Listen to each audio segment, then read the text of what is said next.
What's going on, Secoya Nation? This is Dr. Schilling bringing you today's thoughts for the day, daily insights. And it's kind of like lions and tigers and bears, oh my. What are you going to do with all these things? We had a message sent to us by one of our dear participants, and yes, we love you, about what is the difference between feelings and emotions. And when am I responsible for someone else's emotions or feelings? How long should they sit with them? How long should I sit with mine? Things like that. The point is, your thoughts create your feelings. Okay, or your emotions. So let's talk about it for a second. When you create a thought, that creates an emotion, and then the emotion creates a feeling. Okay, so the feeling is like a sensation in your body.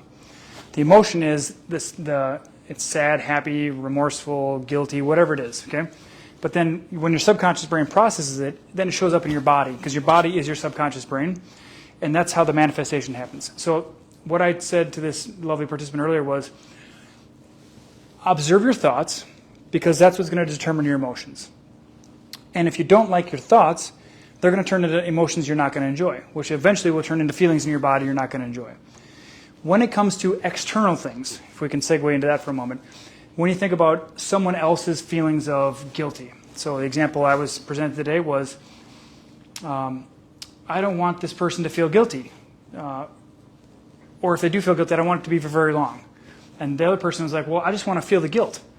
Just let me have it for a while, which is fine because like our own feelings, emotions, and thoughts, we have to observe them and decide how long do I want to stay with that? How long do I want to sit in this? How long do I want to feel this? There's no right or wrong answer. It's about you saying, how long do I want to stew in this pot of whatever? Now, one might say that I want to be happy all the time. Great. But we came into this world to experience contrasts. That's why there's happy and sad, glad and mad, things like that. So when you observe your thoughts are going to determine your emotions. So if you feel an emotion, you got to go back and say, what was I thinking that preceded that emotion? And then, not that you have to be obsessive about it, but as you're learning how to observe your thoughts, then you can say, do my thoughts tend to go one direction or another? Are they tend to be uplifting and positive, or they tend to be negative and down? Or do they tend to be critical, whether it be self or to others or whatever it be? Do I tend to find myself saying, oh, you're such a bad person, or this and that, or you feel guilty for things? Okay? So guilt and shame are two different things we talked about in the past. You can find previous segments, but guilt is like you did a bad thing or did a wrong thing, and shame is like you are a bad person. You're intrinsically wrong.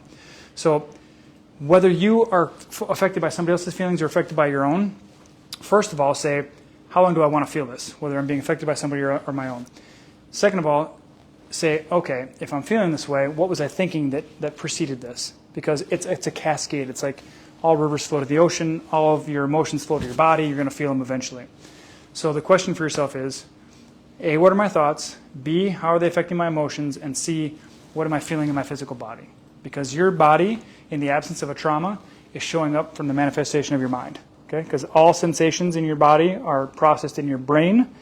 That's where they come from. Okay? That's why you can cut off my arm and I can still feel my hand. Because it's called phantom limb pain, because I have the cortical homunculus that shows me in my brain that I still have a limb there, because I still have a conflict related to inability to embrace something or inability to hold something back, if you're wondering what the forearm and lower arm are about. So take some time to say, if they're dealing with something, I'm going to say, hey, you seem stressed out, you seem frustrated, you seem down about something, anything I can do to support you? And if they say no, say, great, let me know what support looks like for me. And then you go on with your day, because you've acknowledged it's their feeling, it's not yours, you don't have to own it, you can let them have it, and then you go on with your day and do your own thing. If you feel something and someone says something to you, you're like, oh, crap, I guess I got to own that. Like, I'm feeling kind of crappy, or I'm feeling kind of guilty, or I'm feeling kind of mad, or whatever it is. And then you process that and you move on, okay? But just decide how long you want to stay in this, okay? Because that's all that matters. So that's your challenge for today. It's your insight for the day. It's your opportunity for today. We wish you the best and happy thinking, happy emoting. All right, guys, have a good night.